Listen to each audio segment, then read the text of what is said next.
Muy buenos días, estudiantes. En esta mañana vamos a abordar el tema modos de extinguirse las obligaciones. Como les expliqué el primer día de clase, y vamos a abordar en este cuatrimestre dos grandes clasificaciones. La clasificación de las obligaciones y la clasificación de cómo se extinguen estas obligaciones. Hoy damos inicio a ver cómo se extinguen estas obligaciones. El objeto de este tema entonces es que el educando conozca este modo de extinguirse las obligaciones. El artículo 2004 establece que toda obligación puede extinguirse por una convención en que las partes interesadas, siendo capaces de disponer libremente de lo suyo, consientan en darle por insubsistente. El artículo 2005 también dice que se extinguen las obligaciones. 1, por el pago o cumplimiento. 2, por la novación. 3, por la renuncia o remisión de la deuda. Por la compensación, por la confusión de derechos de acreedor y de deudor, por la imposibilidad del pago, por la transacción, por la declaratoria de nulidad o rescisión y por la prescripción negativa. Entonces abordaremos en la primera forma de extinguirse las obligaciones, que es el pago. Y la encontramos contemplada en el artículo 2006. Y dice que no se entenderá pagada una deuda sino cuando completamente se hubiera entregado el bien o hecho la prestación en que la obligación consistía. El pago se hará, de acuerdo al artículo 2007, se hará bajo todo respecto en conformidad al tenor de la obligación, sin perjuicio de lo que en casos especiales disponga la ley. El acreedor no podrá ser obligado a recibir otro bien que lo que se le debe, ni aún a pretexto de ser igual o mayor valor el ofrecido. El artículo 2008 nos habla que en los pagos periódicos, la carta de pago de un periodo extingue los pagos de los anteriores, según lo dispuesto en el artículo 1869. El artículo 2009 dice que los gastos que ocasionare el pago serán de cuenta del deudor, sin perjuicio de lo estipulado y de lo que el juez ordenare acerca de las costas judiciales. El artículo 2010 nos habla que puede ser el pago, puede hacerse el pago, lo puede hacer cualquier persona que tenga o no interés en el cumplimiento de la obligación, ya lo conozca y lo apruebe, o ya lo ignore el deudor. El que pagare entonces por cuenta de otro podrá reclamar del deudor lo que hubiere pagado, a no haberlo hecho contra su expresa voluntad. El artículo 2011 dice que el que pague a nombre del deudor, ignorándolo, no podrá compeler el acreedor a subrogarle en su derecho. Vamos a explicar. Si el deudor de la Curazao, si el acreedor de la Curazao llega a su casa a cobrar la cuota del televisor y usted no está, y su mamá le dice por teléfono: hija, aquí está el cobrador de la Curazao, y viene por el pago. Entonces le dice: hija, pero yo tengo lo de la luz, si quieres le pago ahorita y cuando usted venga me repone lo de la luz. Entonces la hija le dice: sí, mamá, haga el pago. Lo que está haciendo la señora, y con autorización de la deudora, es subrogar los derechos de la deudora en su persona. Es decir, está ella haciendo las veces de deudora en ese momento, ¿verdad? Por eso decimos en el artículo 2011 que el que pague en nombre del deudor también puede darse la otra situación, que la señora pagó a nombre de la hija, pero ignorando esta, entonces no puede compeler al acreedor a subrogarle en su derecho. El artículo 2013 dice que en las obligaciones de hacer, el acreedor no podrá ser compelido a recibir la prestación o el servicio de un tercero cuando la calidad y circunstancia de la persona del deudor se hubiera tenido en cuenta al establecer la obligación. Es decir, en una obligación de hacer es muy difícil, ¿verdad?, que el acreedor vaya dice no podrá ser compelido a recibir la prestación o el servicio de un tercero. Si una persona, vamos a dar el ejemplo para que lo entendamos, si una persona da a hacer un cuadro al óleo a un pintor de renombre, entonces, por ejemplo, decir Picasso, ¿verdad? Entonces, este Picasso, si no puede cumplir con su obligación de hacer porque tuvo un accidente, no puede obligar al acreedor a que acepte un cuadro al óleo pintado por otra persona que no sea él. ¿Estamos claros? Por ejemplo, el artículo 2014 establece que el pago deberá hacerse a la persona en cuyo favor estuviera constituida la obligación o a otra autorizada para recibirla en su nombre. Luego tenemos el artículo 2015, ahí está claro, el pago hecho a una persona incapacitada para administrar sus bienes será válido en cuanto se hubiere convertido en su utilidad, ¿verdad? Estamos viendo de que aunque la persona es incapaz, pero el pago que le están realizando le es de utilidad. También será válido el pago hecho a un tercero en cuanto se hubiere convertido en utilidad del acreedor, ¿verdad? El artículo 2016 nos dice que el pago hecho de buena fe al que estuviera en posesión del crédito liberará al deudor. Y el artículo 2017 es inaplicable. El artículo 2018 nos habla de que el pago hecho por el deudor a su acreedor, no obstante embargo de las deudas o mandato del juez de retener su pago o acto de oposición en la forma establecida por la ley, no es válido. ¿Ah?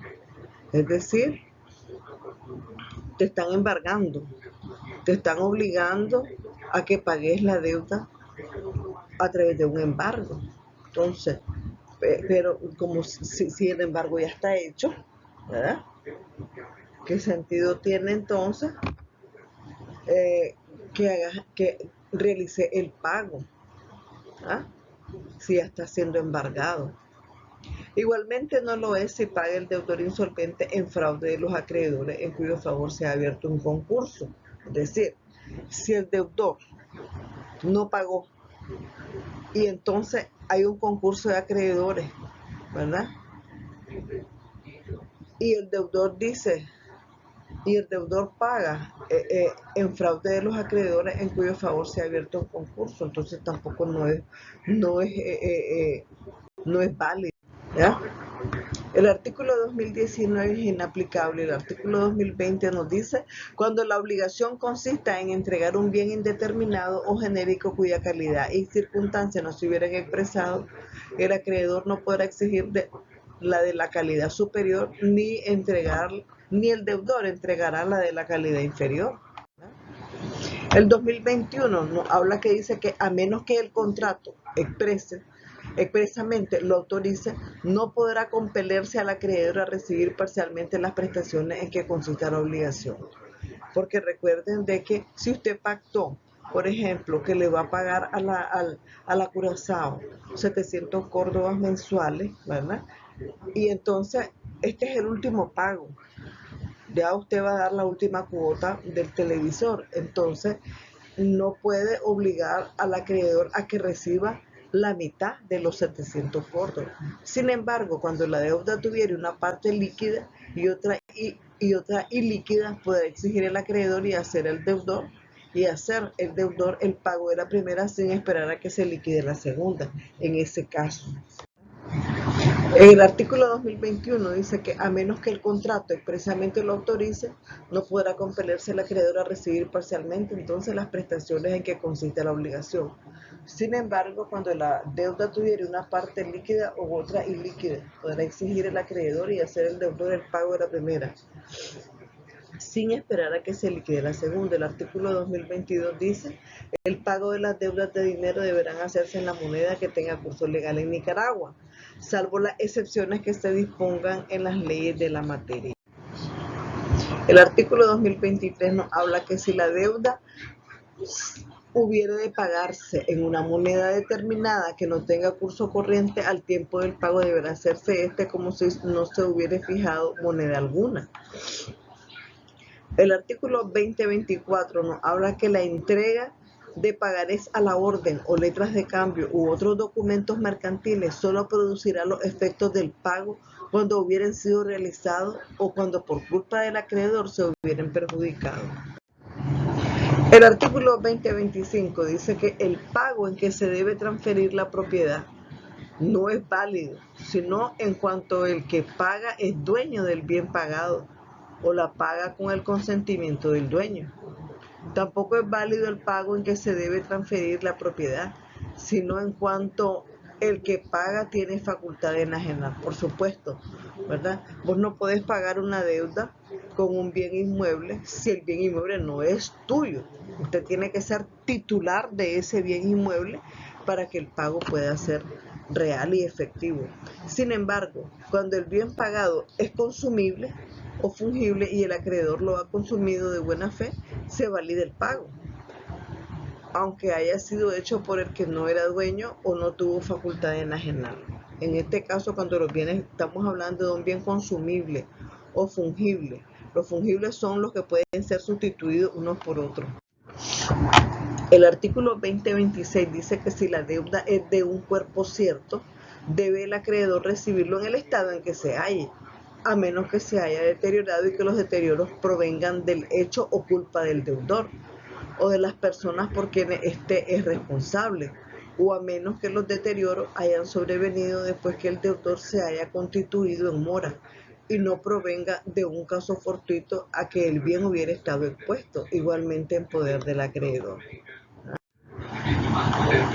En cualquiera de estas dos suposiciones se puede pedir por el acreedor la rescisión del contrato y la indemnización de los perjuicios, pero si el acreedor prefiere llevarse la especie o si el deterioro no pareciere de importancia, se concederá solamente la indemnización de los perjuicios. Y si el deterioro ha sobrevenido antes de constituirse el deudor en mora, pero no por hecho o culpa suyo, sino de otra persona, por quien no es responsable, es válido el pago del bien en el estado en que se encuentre. Pero el acreedor puede exigir que se le ceda la acción que tenga su deudor contra el tercero autor del daño. El artículo 2027 dice que si hay controversia sobre la cantidad de la deuda o sobre sus accesorios, podrá el juez ordenar, mientras se decide la cuestión, el pago de la cantidad no disputada. Es decir, que se pague la cantidad de dinero que no está en controversia. El artículo 2028 dice que si la obligación es de pagar a plazo, el artículo 2028, nos habla que si la obligación es de pagar a plazo, se entenderá dividido el pago en partes iguales a menos que el contrato se haya determinado la parte o cuota que haya de pagarse a cada plazo. Estamos hablando que hay una deuda y que se va a ir amortizando y se va a ir pagando a plazo. El artículo 2029 nos habla que cuando concurran entre unos mismos acreedores y deudores diferentes deudas, cada una de ellas podrá ser satisfecha separadamente y por consiguiente el deudor de muchos años de una pensión, renta o canon podrá obligar al acreedor a recibir el pago de un año, aunque no le paguen al mismo tiempo los otros. Estamos hablando de que hay varios deudores y varios acreedores. El artículo 2030 dice, el pago debe hacerse en el lugar designado por la convención. Si ustedes trataron o convinieron en que el pago se va a hacer en determinado lugar, entonces ahí se va a realizar el pago. El artículo 2031 dice que se trata de un cuerpo cierto.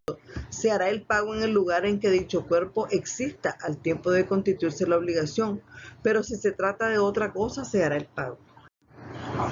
El artículo 2032. Si se hubiere mudado de domicilio, por ejemplo, el acreedor o el deudor, entre la celebración del contrato y el pago, se hará siempre en el lugar en que sin esa mudanza correspondería, salvo que las partes dispongan de común acuerdo. Estamos hablando de que el deudor se mudó o el acreedor se mudó y estipularon que se iba a pagar en ese lugar, pero después, pero se pactó antes de la mudanza, entonces se va a pagar ¿verdad?, en el lugar estipulado antes de que se haya cambiado de casa.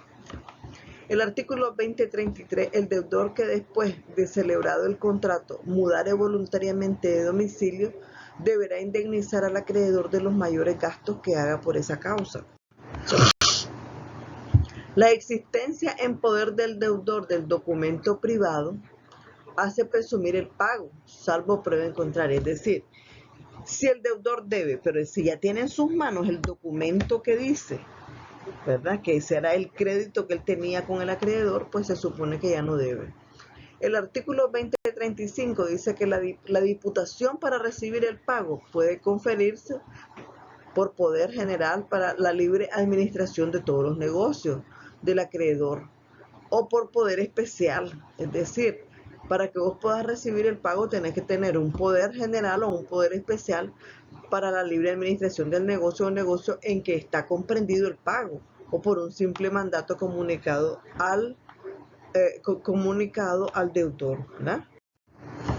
El artículo 2036 dice, puede ser diputado para exigir el pago y recibirlo válidamente a cualquier persona a quien el acreedor cometa este encargo, aunque al tiempo de conferírsele no tenga la administración de sus bienes ni sea capaz de tenerla.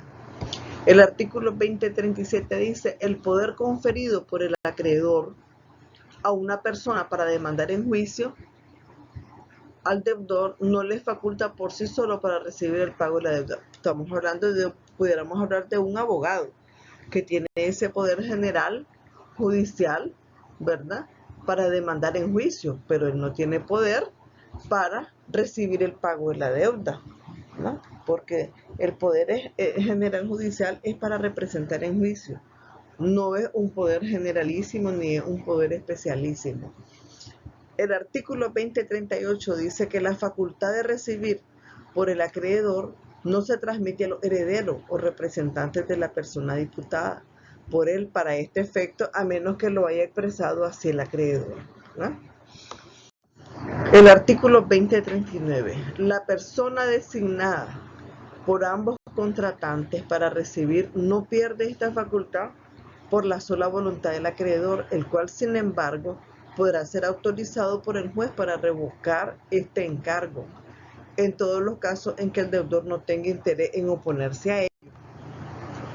El 2040 dice que si se ha estipulado que se pague al acreedor mismo o a un tercero el pago hecho a cualquiera de los dos, es igualmente válido, y no puede el acreedor prohibir que se haga el pago al tercero, a menos que antes de la prohibición haya demandado en juicio al deudor o que pruebe justo motivo para ello.